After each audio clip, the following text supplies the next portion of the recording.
Star PFI कारकुन जलालुद्दीन का police service record साफ सुथरा है।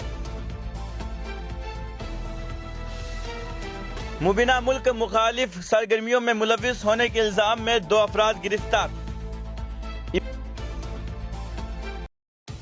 इबादतगाह एक्ट 1991 से मुताल्लिक दायर दरखास्त के खिलाफ मुस्लिम पर्सनल लॉ बोर्ड अदालत उज़्मा से रुजू। ईवान में किसी भी लफ्ज के इस्तेमाल पर कोई पाबंदी नहीं। ऋषि सिंह अब भी बरतानवी वजीर आजम की दौड़ में सर-ए-फहरिस्त। दूसरे वनडे में भारत को शिकस्त। बूस्टर की मुफ्त खुराक। मुल्क भर में कोविड वैक्सीनेशन मुहिम का आज से आगाज।